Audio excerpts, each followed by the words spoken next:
안녕하십니까, 레필입니다. 6월 19일 두산 에너빌리티 보도록 하겠습니다. 네, 증시 먼저 보겠습니다. 코스피 0.43% 하락했고요. 코스닥은 0.43% 똑같이 하락했네요. 네, 둘 다 이제 코스피 코스닥 크게 좀 하락을 하다가 장 후반으로 갈수록 반등을 하면서 마무리를 했고요. 하지만 반등을 했음에도 불구하고 여전히 하락하면서 마무리를 좀 했습니다. 최근에 계속해서 증시 분위기가 크게 좋지 않은 상황이고요. 우리나라 증시뿐만이 아니고 해외 증시, 그리고 비트코인, 이런 위험 자산 시장들이 굉장히 크게 흔들리고 있습니다. 그리고 물가 자체가 빠르게 잡히지 않으면서 뭔가 그런 물가를 인플레이션 지수를 잡기 위해서 미국 쪽에서 선제적으로 움직이기 시작했고요. 금리 인상을 0.75% 진행을 하면서 상당히 이제 다른 국가들에게도 좀 부담을 줄 수밖에 없는 그런 금리 인상을 진행을 했습니다. 그래서 지금은 금리 인상을 진행함으로써 인플레이션 수치를 잡을 수 있을지도 사실 미지수고요. 분명히 이제 지금처럼 계속 올린다면 언젠가는 잡히겠지만, 그렇게 이제 금리 인상을 급격하게 진행을 했을 경우에 나타나는 그런 부작용들이 분명히 또 나타날 거란 말입니다.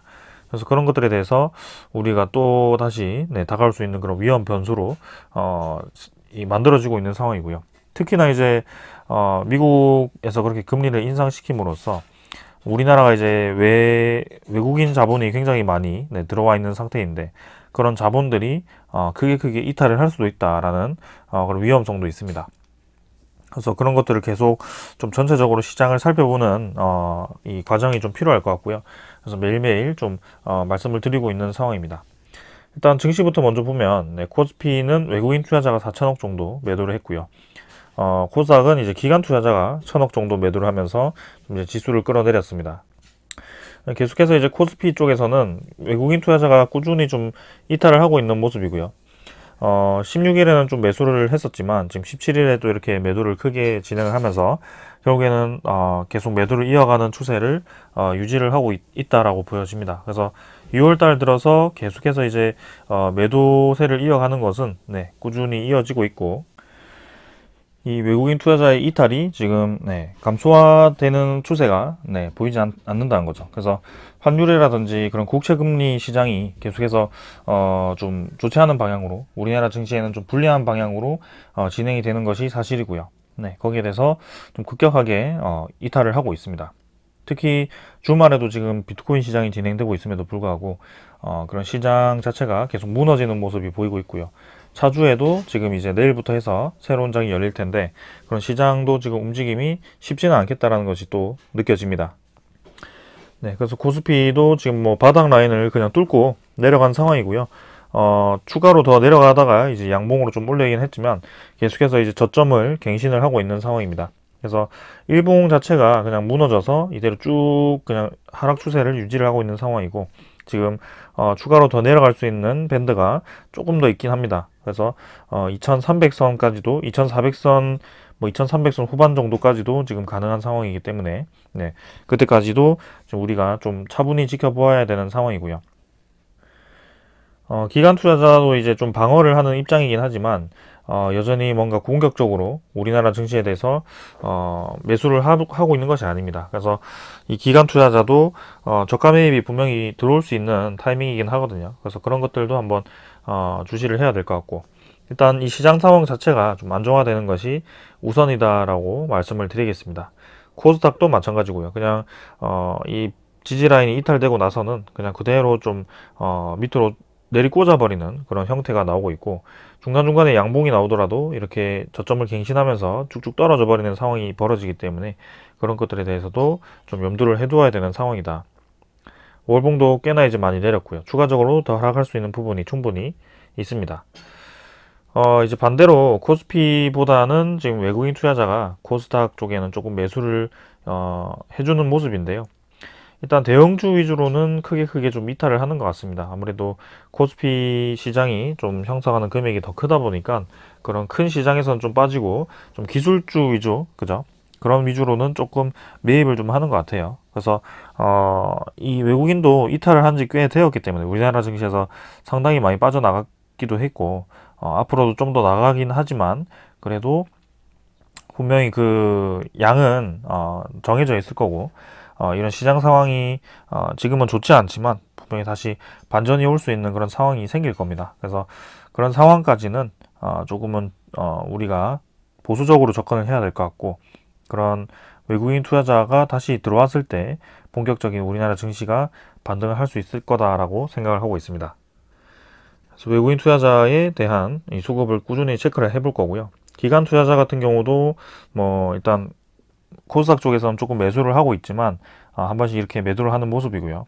이 움직임은 좀 더 보겠습니다. 아무튼 지금은 코스피 코스닥 둘 다 지금 바닥 라인을 계속 밑으로 뚫고 내려가는 상황이기 때문에 좀 더 시간을 두고 지켜볼 필요가 있겠다. 그리고 환율 자체가 계속 떨어지지 않고 위로 치솟고 있다라는 점이 중요한 부분이고요. 1295원을 찍고 지금 계속해서 날마다 고점을 갱신하고 있습니다. 그래서 이제 1300원까지 얼마 남지 않았고요.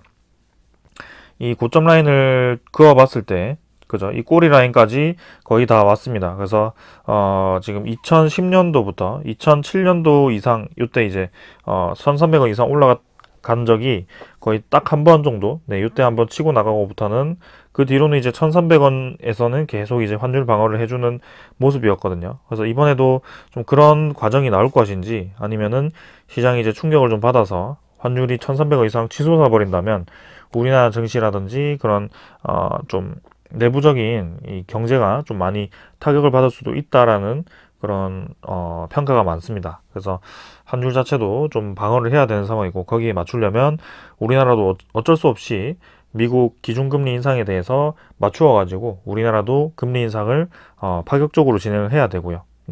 그래서 그렇게 금리 인상을 파격적으로 진행했을 경우에는 우리나라 내부적으로 이제 그런 좀 경기가 침체될 수 있다라는 평가도 있거든요. 그래서 사실 진퇴양난의 그런 시기입니다. 지금은 금리를 인상해도 문제고 금리를 인상하지 않아도 문제이기 때문에 분명히 이제 적절한 상황을 좀 만들어서 좀 진행을 해야 될 것 같고, 지금 이제 전체적인 시장 분위기가 금리 인상 쪽으로 가고 있기 때문에 우리나라도 아마도 따라가지 않을까라는 생각입니다. 그래서 차분히 일단 1300원 이상 치고 나가는지 급격히 나가는지 지켜보는 것이 좋겠고요. 그 다음에 이제 지수 선물 보겠습니다. 뭐 지수 선물은 플러스로 마감이 되었고요. 미국 증시가 좀 반등을 하면서 진행이 되었고, 유럽 증시는 뭐 혼조세입니다. 그래서 일단 뭐 지금은 지수 선물은 볼 필요는 없을 것 같고, 다음 주 시장 한번 지켜봐야 될 것 같고요.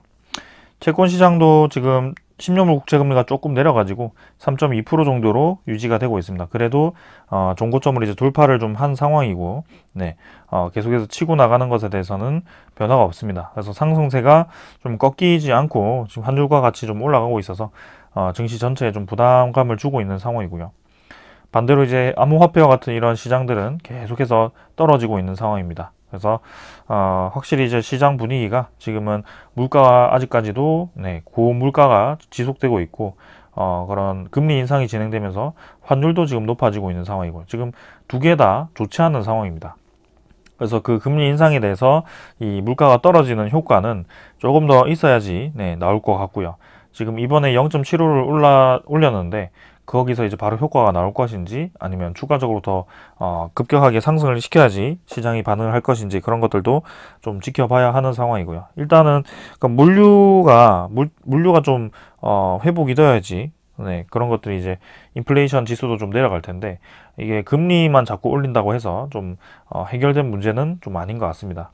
아무튼 러시아와 우크라이나 사태가 계속해서 장기화가 되고 좀 전 세계적으로 지금 좀 어려운 상황이 지속되다 보니까 그런 움직임들이 지금 계속해서 경제를 좀 어렵게 하고 있습니다. 그래서 적어도 몇 달 정도는 좀 흘러봐야지 상황이 좀 정리가 될지 아니면 더 악화가 될지 좀 지켜볼 수 있을 것 같고, 일단 차분히 계속해서 지켜보도록 하겠습니다.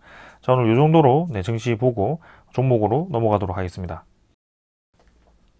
두산 에너빌리티 보겠습니다.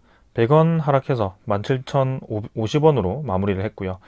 오늘은 장이 이제 좀 마지막에 반등을 조금 하다가 그래도 하락세로 마무리를 했지만, 두산 에너빌리티도 마찬가지로 상승으로 치고 나갔다가 뭐 부합 정도로 진행이 되었습니다. 아무튼 장 흐름과 또 유사하게 지금 주가가 진행이 되었다라는 것이 보여지고 있고요. 시간의 가격은 뭐 거래가 거의 없었고 17,150원 정도로 진행이 되고 있네요. 자, 그래서 지금 17,050원 정도로, 17,000원도 좀 위태위태하게 지금 지지를 하고 있는 상황이고요. 증시가 계속해서 바닥 라인을 뚫고 꾸준히 지금 떨어지는 상황에서, 주산 에너빌리티도 마찬가지로 좀 아래로 지금 내리꽂고 있는 상황입니다. 일별 거래량을 보게 되면 650만 주 정도로, 어제보다는, 그죠? 더 거래량이 증가를 한 상황이지만, 지금 뭐 6월 2일부터 해가지고 6월달 들어서는 계속 지금 지속적으로 좀 주가가 떨어지고 있는 상황입니다. 그래서 2750원 정도를 찍고부터는 뭐 거의 15% 정도가 지금 하락을 한 상황이고, 증시도 마찬가지로 꽤나 이제 많이 떨어진 상황이 합니다. 그래서 상황이 좀 반전이 있기 위해서는 종목에 대한 문제도 있지만 지금 증시 전체에 대한 이런 반전이 좀 있어야 될 것 같고요. 그러기 위해서는 이런 폭락세부터 좀 이제 멎어야 될 것 같습니다. 그래서 시장에 대한 그런 과도한 우려감들이 지금 반영이 되고 있는 거기 때문에, 그런 우려감들이 반영이 되고 이제 하락을 끝내고 났을 때 다시 이제 상황이 좀 반전이 될 때, 그때 이제 올라가는 종목들이 몇몇 있을 텐데요. 그 중에 하나가 이제 이런 에너지 관련 종목들, 에너지 패러다임 변화에 대한 수혜주들이 아마 올라가지 않을까라는 생각을 좀 하고 있습니다. 그래서 그때까지는 이런 하락장에 대해서 지금은 상황을 좋게 볼 수 없는 것 같고요, 사실은.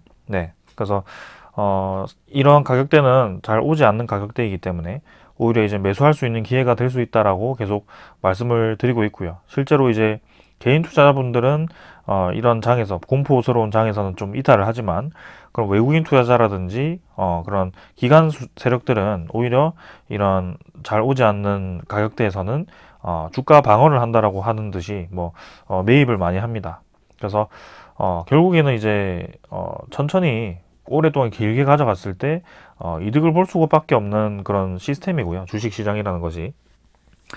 그런 기업들이 변모하는 과정, 기업들이 성장하는 과정에 있어서는 결국에는 주가가 시가총액이 올라갈 수밖에 없는 상황입니다. 그래서 뭐 계속 이제 삼성전자 같은 그런 종목들을 예를 들어서 좀 그렇긴 하지만, 결국에는 중장기적으로 보았을 때는 그런 우상향하는 그림이 계속 이어지고 있는 모습이고요. 두산 에너빌리티도 최근에 이제 그런 반전하는 모습이 나왔기 때문에 이렇게 2019년, 2020년 초반부터 해서 이제 우상향을 하고 있는 그런 그림이 그려지고 있는 것입니다. 그래서 이런 이제 증시적인 이벤트는 뭐 영원히 계속 지속되는 것이 아니고 우리나라가 망할 것이 아니기 때문에 분명히 이제 반전이 있을 거고요. 세계 경기가 이제 떨어질 때도 있고 올라갈 때도 있기 때문에, 지금 이제 떨어지는 과정이기 때문에 거기에 대해서 다시 한번 이런 인플레이션이 잡힌다면 또 금리 인상 폭을 낮추거나 아니면은 이제 양적 완화를 다시 시작하는 타이밍도 분명히 올 거란 말입니다. 그래서 그런 것들에 대해서 좀 인내를 하면서 이런 시장에 대한 흐름을 이해를 하고 그런 타이밍을 노리는 것이 좋을 것 같고요.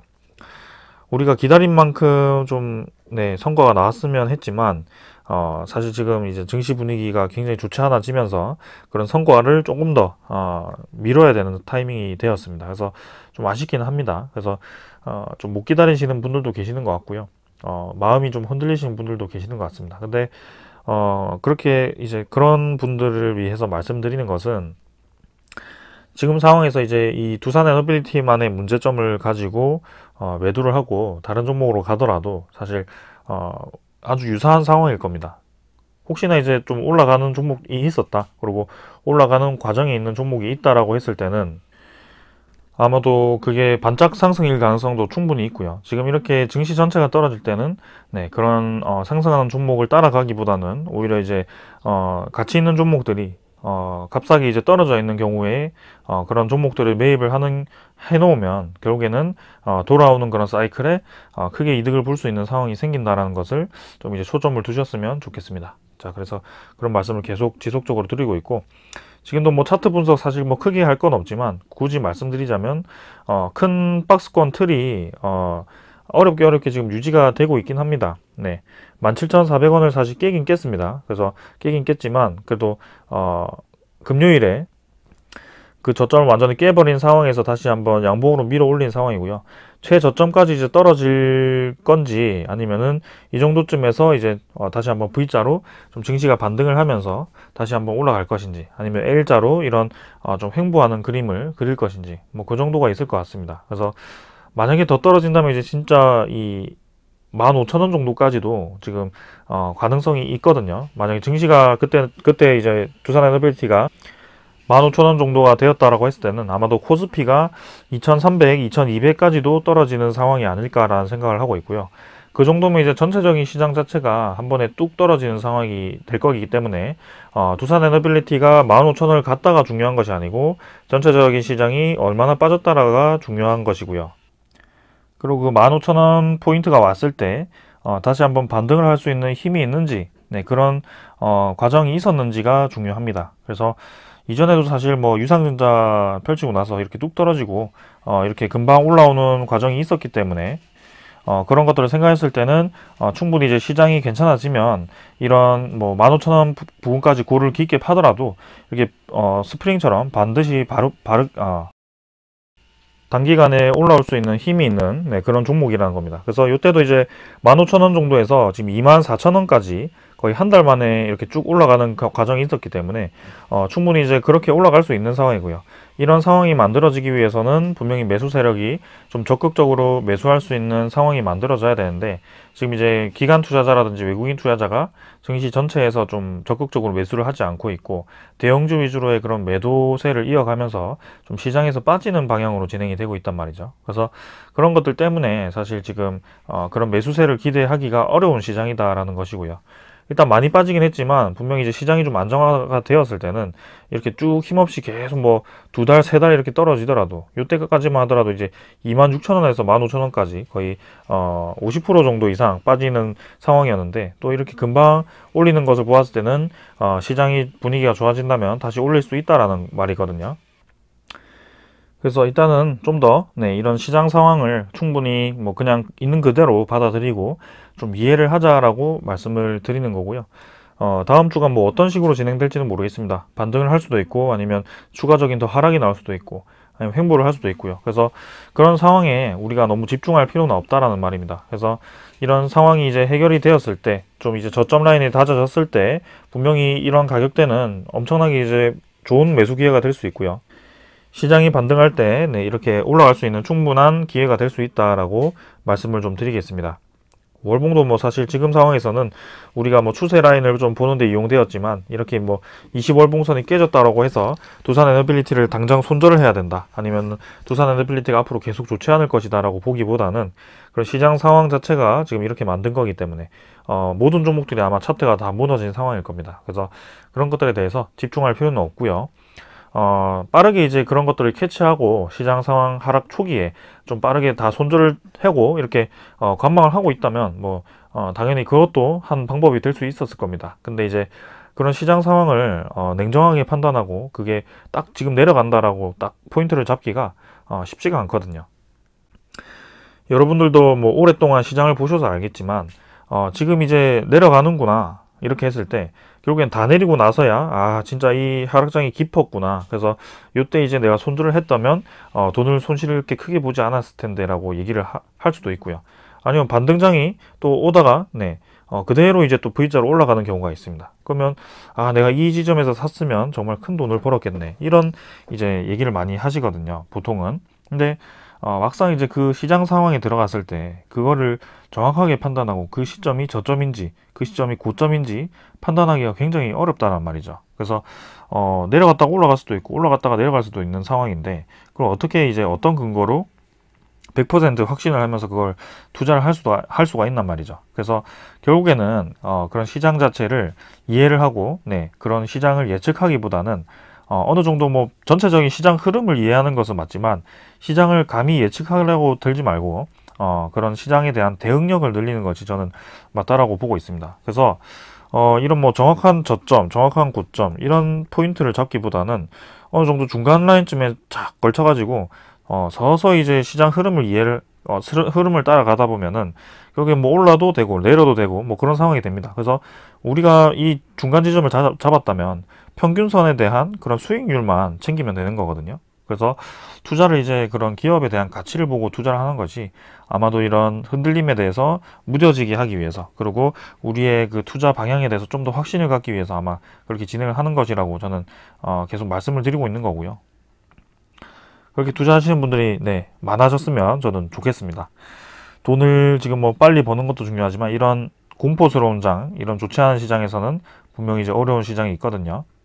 아무튼 그런 시장이 어떻게 대응을 해야 되는지 그렇게 좀 말씀을 드리고 있는 거고, 제가 이렇게 계속 차분하게 두산 에너빌리티를 리뷰를 드릴 수 있는 이유 중에 하나죠. 자, 그래서 투자 소급을 오늘 보게 되면 외국인 투자자가 이제 64만 주 매수했고요. 기관 투자자가 33만 7천 주 매수했네요. 그래서 결국에는 지금 6월 13일부터, 그죠? 6월 9일부터 해가지고 개인 투자자가 좀 많이 매도를 하기 시작했단 말이죠. 근데 6월 9일부터 이 주가를 살펴보면은 6월 9일이 이제 요때부터입니다. 요때. 그래서 다시 한번 이제 세기 수렴 패턴에서 좀 다시 한번 이 고를 파고 다시 떨어지기 시작할 때, 그죠? 그 라인쯤에서부터 개인 투자자가 매도를 하기 시작했고요. 이 정확하게 이 폭락하는 이 과정에서 개인 투자자들이 많이 매도를 했다는 말입니다. 근데 그 매도 물량을 지금 기관 투자자라든지 외국인 투자자가 다 이제 매입을 하고 있는 상황이고요. 그래서 결국에는 그렇게 오랫동안 잘 기다려오다가 혹은 고점에서 사서 저점에 내려가는 동안 이제 팔아버리고, 저런 외국인 투자자라든지 기관 투자자들은 내려올 때까지 기다렸다가 매수를 해서 결국엔 다시 올라갔을 때 매도를 하고, 뭐 그런 식으로 이제 자꾸 회전이 되기 때문에 개인 투자자들은 기관 투자자와 외국인 투자자를 이길 수 없다, 뭐 그런 얘기가 나오는 겁니다. 그게 이제 다 주가의 흐름, 트레이딩 입장에서 달라들기 때문에 그게 상대가 안 되는 것이고요. 당연히 이제 트레이딩 입장에서는 돈이 많은 사람들이 이득이겠죠. 그 주가를 움직이기 위해서는 돈이 많아야지 이제 유리하거든요. 근데 개인 투자자들은 이 주가를 움직일 수 없기 때문에 그냥 움직이는 주가에 대해서 그냥 투자를 따라가는 것이지, 그 따라가다가 이제 정말 이제 큰일 나는 거거든요. 그래서 철저하게 이제 훈련된 분들만이 그렇게 진행을 해야지, 그냥 나도 이제 벌 수 있을 것 같다라는 그런 느낌 가지고 투자를 하셨다가는, 트레이딩을 하셨다가는 정말 이제 큰 코 다치는 그런 분들이 굉장히 많죠. 아무튼 지금도 그런 상황이고요. 외국인 투자자, 기관 투자자는 또 이제 저점에서 열심히 이제 매수를 하고 있는 상황입니다. 그래서 수급을 계속 보게 되면 금융 투자가 11만 주 정도 매수를 했고요. 투신이 이제 4만 5천 주 정도 매도를 했고, 오늘 이제 연기금도 이제 조금 매도를 했는데요. 결국에는 이제 꾸준히 이제 6월 7일부터 해서 꾸준히 매수를 하는 분위기가 이어졌고요. 오늘 이제 하루 정도를 매도를 했는데, 다음 주 내일부터 해서 시장이 이제 어떻게 움직일지, 시장에 따라서 연기금 투자자라든지 이런 투자자들이 어떻게 움직이는지 한번 지켜보도록 하겠습니다. 외국인 투자자가 또 계속 매수를 하는지도 지켜볼 필요는 있을 것 같고요. 일단 오늘 특이했던 점은 외국인 투자자가 이제 동시호가에 좀 많이 거래를 했던 것 같습니다. 지금 보시면 모간서울이라든지 JP모간, 이런 뭐 UBS 이런 투자자들이 동시호가 이제 좀 급격하게 매도를 하는 모습이었는데요. 보통 이렇게 동시호가의 매도가 활발하게 이루어지는 경우는 뭐 MSCI 리밸런싱 날 혹은 아니면 그 옵션 만기일 정도, 그렇게 이제 이렇게 동시호가에 활발하게 거래가 되는데, 오늘 이제 증시 전체에 대한 그런 활발하게 거래된 날이 아니었거든요. 근데 특이하게 이제 두산 에너빌리티만 좀 동시호가의 거래량이 굉장히 이제 많이 터지면서 아마 장 막판에 한 140만 주 정도가 거래가 된 것으로 제가 확인을 했었습니다. 그래서 결국에는 뭐 모간서울에서 그리고 JP모간에서 좀 이제 매수를 많이 하면서 마감이 된 것으로 보이는데, 일단 이 이유가 뭐 어떤 이유인지 모르겠지만 두산 에너빌리티에 대한 그런 뭔가 마감일이었던 것 같습니다. 그래서 그렇기 때문에 동시호가 이렇게 활발하게 거래가 된 것 같고, 그 전부터 이제 외국인 투자자가 좀 매수를 이어왔는데 이런 이 움직임 때문에, 그죠? 이런 마감일 때문에 매수를 이어왔던 것인지, 그런 것들도 이제 내일부터 움직임을 좀 더 살펴보면 될 것 같고요. 이제 이번 주는 다음 주죠. 6월 20일 정도에 EWR에 대해서 상장이 되기 때문에 40만 주 정도가 상장이 되는데, 뭐 지금 당장 이제 크게 많은 양이 아니기 때문에 부담감은 없겠지만, 이제 6월 30일까지 6월 30일 정도에 6월 1일부터 6월 15일까지 행사된 그 주식에 대해서 또 이제 공시가 될 것 같습니다. 그래서 계속 이제 신주 상장이 조금씩 진행이 될 거고요. 지금 이제 40만 주 진행되어서 한 560만 주 정도가 남아 있는데, 그게 이제 분할로 쪼개져 가지고 차츰차츰 단계적으로 상장이 진행될 것 같습니다. 아무튼 외국인 투자자와 기관 투자자는 일단 무슨 이유 때문인지 일단 계속 매수를 적극적으로 지금 진행을 하고 있는 상황이다라는 것을 알고 계시면 될 것 같고요. 공매도 잔고도 보시면은 뭐 크게 많이 감소하진 않았습니다. 1,500만 주 정도, 1,510만 주 정도 거의 유지를 하고 있는 상황이고요. 뭐 1,500만 주에서 지금 크게 변화가 없습니다. 아무래도 저는 이 공매도 잔고가 늘어난 것에 대해서는 EWR에 대한 상장 물량이라고 지금 예상을 하고 있는 상황이고요. 그 EWR 신주가 상장되기 전까지는 이 공매도 잔고가 적극적으로 감소할 것 같지는 않거든요. 그래서 일단 최근에 이제 6월 20일에 신주가 이제 40만 주 정도가 상장되기 때문에 그때 이제 이 공매도 잔고도 한 40만 주 정도가 감소를 하는지 체크를 해보면 될 것 같고, 차츰차츰 이제 단계적으로 상장되는 560만 주에 대해서도 그렇게 진행이 되는지 한번 살펴보면 될 것 같습니다. 1공매도 거래량도 크게 지금 뭐 많지는 않은 상황이고요. 일단 공매도 거래는 지금 최근에는 뭔가 주가에 크게 영향을 주고 있는 것 같지는 않다라고 말씀을 드리면서 넘어가도록 하고요.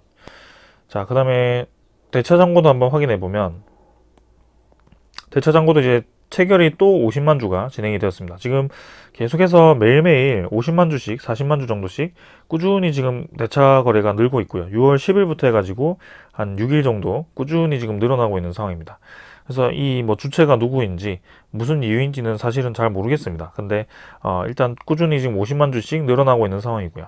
3,400만 주까지 늘어난 상황이지만 뭐 아직까지도 그런 뭐 우리가 크게 주목해야 되는 상황은 아니다. 그래서 대차 잔고도 지금 뭐 충분히 늘어날 수 있는 상황이고, EWR 상장에 대해서, 그래서 뭐 아직까지는 괜찮다라고 말씀드리면서 가볍게 그냥 넘어가도록 하겠습니다. 그 다음은 이제 외국인 추정 물량이고요. 63만 주에서 지금 외국인 당일은 좀 더 늘어가지고 68만 8천 주 매수가 들어왔습니다. 그래서 지금 외국인 보유율이 10%가 진행이 되었고요.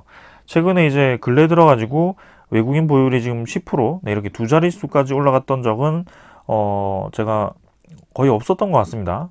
그래서 이렇게 또 갑자기 외국인 투자자가 매수를 한 이유가 아까 말씀드린 그 동시호가에 이렇게 뭐 어떤 마감일 때문이었는지 모르겠지만 모관서울이라든지 그런 JP모간 쪽에서 뭔가 MSCL 리밸런싱 관련된 거긴 한 것 같은데 정확하게 저도 캐치를 못했습니다. 아무튼 뭔가 지금 그런 거래 때문에 매수가 들어왔는데, 만약에 일시적으로 좀 의무적으로 들어왔다면 내일부터 해서 월요일부터 해서 또 이제 외국인 투자가 두산 에너빌리티를 매도를 할 수도 있기 때문에 그런 것들을 좀 더 보도록 하겠습니다.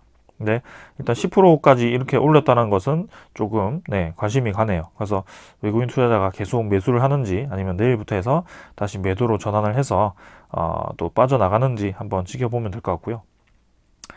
지금 뭐 외국인 투자자뿐만이 아니고 기관 투자자도 좀 저가 매수를 적극적으로 하고 있는 상황이었기 때문에 충분히 뭐 괜찮다라고 생각이 듭니다. 자, 그래서 이 정도로 이제 수급까지 다 정리가 되었고요.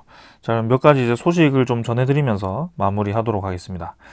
자, 오늘은 이제 전해드릴 소식은 APR 1400에 대한 그런 실적, 앞으로 이제 우리나라가 어떻게 영업을 하고 그다음 기술력을 강조를 하는 것인지 뭐 그런 것들도 이제 궁금하실 수도 있을 것 같아서 일단 가져와 봤고요. 한국형 APR 1400이 이제 세계 최강으로 평가를 좀 받고 있는 상황입니다. 이 APR 1400이라는 것은 용량을 말하는 것 같고요.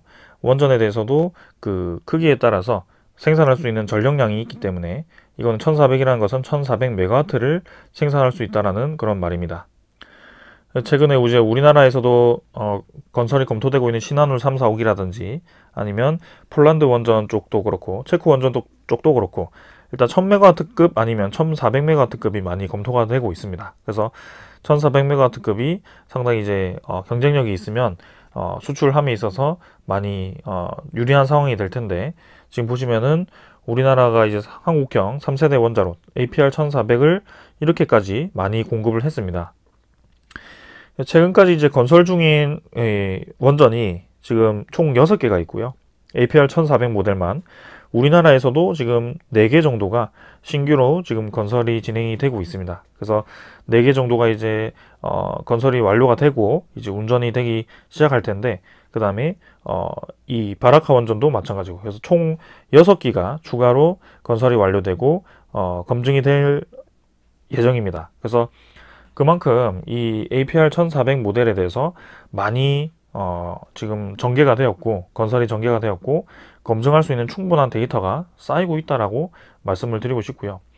이렇게 많이 건설을 함에도 불구하고 큰 사건 사고 없이 지금 잘 진행이 되고 있고요. 특히 우리나라뿐만이 아니고 UAE 쪽, 이 중동 쪽에서도 지금 잘 진행이 되고 있습니다. 그래서 다른 국가들에게도 많은 신뢰를 얻고 있는 상황이고요.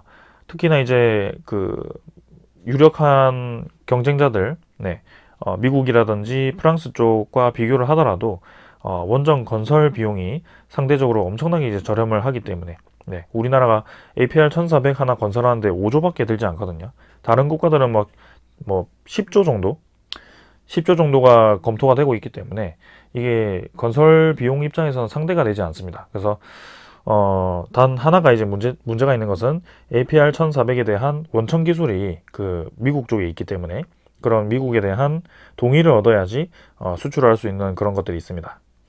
그래서 사우디아라비아 쪽에도 이제 지금 수주전에 참여할 수 있는 그런 기회가 생겼는데, 사우디아라비아와 지금 미국이 뭔가 그 핵 합의에 대한 그런 것들 때문에 좀 마찰이 생기면서 수주를 좀 하기가 힘들 수도 있다, 미국이 동의를 하지 않을 수도 있다라는 뭐 그런 평가도 좀 있었지만, 최근에 이제 그런 것들도 좀 해결이 되는 상황이고요. 미국 상황에서도 이제 한국과 원전에 대한 협력을 진행해서 향후 공동 수출을 거의 확정을 지은 상황입니다. 그래서 원천 기술에 대해서 계속 이제 보급을 하겠다라는 얘기가 나온 것이고, 본격적인 협력을 진행을 하는 것 같습니다. 그리고 우리나라 국가적으로도 지금 그런 수출에 대해서 비용을 적극적으로 지원을 하겠다라고 해서 뭐 한국수출입은행이라든지 아니면 그런 자금을 마련하기 위해서 많은 기관들을 같이 참여를 시켰고요. 혹은 이제 방사기관도 참여를 시켜서 좀 원전 수출함에 있어서 뭐 그 무기라든지 그런 것들을 이제 껴가지고 우리나라에 대한 강점 있죠. 그런 것들도 이제 어필을 좀 하는 것 같습니다. 아무튼 그런 전략적인 세일즈를 지금 검토를 하고 있는 상황에서 이런 APR 1400에 대한 모델이 상당히 많이 검증이 되어 있고, 분명히 이제 바로바로 지금 건설 중인 것도 있고, 건설이 완료되어서 아무 문제 없이 잘 진행 중인 것들도 많기 때문에, 모델이 많기 때문에 다른 국가 입장에서는 우리나라 이 원전이 상당히 이제 메리트가 있을 거라고 판단을 할 것 같습니다. 그런 상황에서 보시면 첫 승부처 이제 체코 쪽에서도 이미 이제 한국에 대한 기술을 인식을 좋게 하고 있고요. 이미 기술을 인정을 하고 있는 상황이고요. 체코 같은 경우는 이제 우리나라에 대한 다른 반도체 첨단 분야도 지금 협력을 하고 있는 상황이고, 그다음에 두산 쪽에서도 두산 스코다라든지 그런 기업들을 많이 가지고 있습니다. 그래서 협력할 수 있는 단계가 많고요. 체코에서도 우리나라에 대한 기술력을 인정할 수밖에 없는 상황이다. 그리고 2028년까지 건설 예정인 주요국 원전 수주 실적을 보았을 때는 러시아가 20건으로 굉장히 많고요. 중국이 14건이고, 근데 자국건으로 이제 14건이고요. 한국이 6건, 그 다음에 프랑스, 미국 뭐 이렇게 3건, 2건씩 이렇게 있습니다. 그래서 우리나라가 이제 세 번째에 속하는 상황이고요. 러시아, 중국에 대한 원전은 안보 때문에 이제 제외를 시킨다면 이제 한국, 프랑스, 미국 3파전에 진행이 될 텐데, 그 중에 이제 한국이 상당히 이제 많단 말이죠. 여기서 뭐 사실 4개 정도가 이제 우리나라 건설, 그죠? 건설 모델이긴 하지만 이 6개 모두가 1400 AP 모델이고요. 프랑스, 미국도 뭐 자국 외에도 뭐 해외 수출권이 있겠지만 상대적으로 우리나라에 비해서는 건설 실적이 지금은 적다라는 겁니다. 최근에는. 그래서 그런 것들을 이제 어필을 한다면 앞으로에 대한 그런 해외 수출 10개 정도는 충분히 가능하지 않을까라는 생각이고요. 지금 그런 수주에 대한 소식들이 하나둘씩 계속 들려오고 있습니다. 그래서 체코 같은 경우는 올해 11월 정도에 본 입찰이 마무리가 된다라고 얘기가 나왔고, 폴란드 같은 경우는 내년에 진행된다라고 하는데, 일단은 그 상황을 좀 더 지켜보도록 하겠습니다. 그래서 잘하면 이제 올해 하반기에도 좋은 소식을 들을 수도 있을 것 같고요. 네, 이집트 원전은 일단 뭐 2차 측 시공측을 뭐 어떻게 진행할지, 러시아에 대한 사태가 지금 해결이 되지 않아서 어떻게 될지는 더 봐야 되겠지만, 아무튼 계속해서 좀 유리한 상황으로 진행되고 있는 것은 사실입니다. 그래서 이 주가에 너무 집착하지 마시고, 산업에 대한 방향이 분명히 좋은 방향으로 가고 있다. 그리고 지금은 다들 어렵다. 그죠? 인플레이션이라든지 전쟁이라든지 뭐 아니면 코로나 같은 그런 질병 때문에 상당히 이제 힘든 상황이다라는 것을 알고 계셔야 되고, 그때처럼 이제 이런 어려운 상황 속에서는 갈대처럼 막 흔들리기보다는 좀 무게를 잡고 본인만의 그런 흐름을 가지고 가야 된다라고 말씀을 좀 드리고 싶습니다. 그래서 경제라는 것은, 그런 경기라는 것은 언제나 올라가기만 하는 것도 아니고 언제나 내려가기만 하는 것도 아니다. 그래서 그런 사이클을 잘 이해를 하고 이용을 하자라고 말씀을 계속 드리겠습니다. 자, 그래서 오늘은 여기까지 하고 마무리 하겠습니다. 내일 또 장이 어떻게 될지 모르겠지만 내일 장에서 한번 뵙도록 하겠습니다. 감사합니다.